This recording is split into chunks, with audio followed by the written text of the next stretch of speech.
Doctor BR Ambedkar Konaseema జిల్లా ముమ్మిడివరం బాలికల గురుకుల పాఠశాలలో 10వ తరగతి విద్యార్థిపై అత్యాచారం కేసులో నిందితులను పోలీసులు అరెస్టు చేశారు.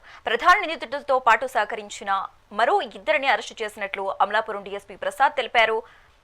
వివాహితుడైన నిందితుడు గిరిబాబు బాలికను లొంగదీసుకుని ఎప్పటి నుంచో అత్యాచారానికి పాల్పడేవాడని వెల్లడించారు. ఈ నేపథ్యంలోనే బాలికను హాస్పిటల్లో చూపించాలని తీసుకుని వెళ్లాడని అన్నారు. రాత్రి అయినా తిరిగి రాకపోయేసరికి ఉపాధ్యాయులు పోలీసులకు ఫిర్యాదు చేశారు.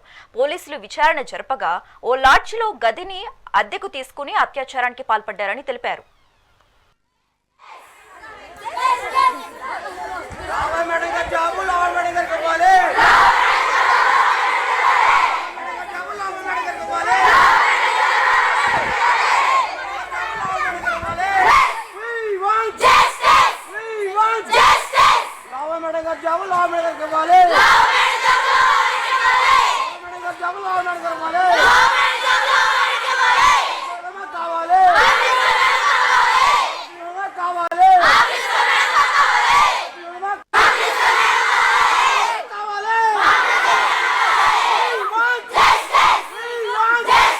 ఆ బాలికని ఒక వేరే తన తాలూకు బంధువు అయినటువంటి ఒక స్త్రీ సహాయంతో బయటికి మెడికల్ ట్రీట్మెంట్ ఇప్పించాలని ఒక మిష చేత ఆమెని బయటికి తీసుకురావడం జరిగింది.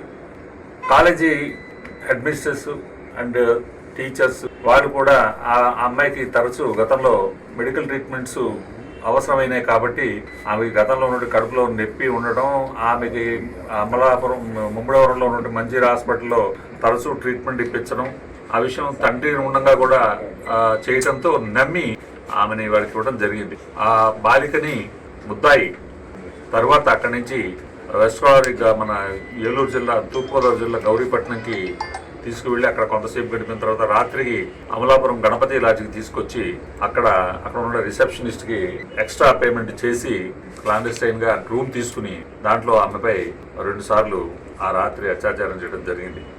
చేసి తిరిగి ఆ మరుసటి రోజు ఉదయం 4వ తారీఖు మార్నింగ్ మళ్ళీ ఆ బాలికని స్కూల్ తీసుకొచ్చి అతను మళ్ళీ దించి వేసినప్పుడు ప్రిన్సిపాల్ గారు, కాలేజ్ టీచర్స్ అప్పటికే ఆ ముందు రోజు రాత్రి ఆ బాలిక మిస్ అయిందని పోలీస్ స్టేషన్లో ఫిర్యాదు చేయడం జరిగింది. కాబట్టి ఒక గర్ల్ మిస్సింగ్ కేసు ఎస్ఐ గారు రిజిస్టర్ చేసి ఆ దర్యాప్తులో ఉన్న క్రమంలో మరుసటి రోజు మార్నింగ్ ఆమెను తీసుకొచ్చి అతను దించివేసినప్పుడు ఆ ప్రిన్సిపాల్ వారు అతని గట్టిగా ప్రశ్నించడంతో మీ పోలీసు వారికి తెలియపరుస్తాం ఉండండి అని చెప్పి ఫోన్ చేస్తున్నాం అనే క్రమంలో అతను అక్కడి నుంచి కూడా తప్పించుకుని పారిపోవడం జరిగింది.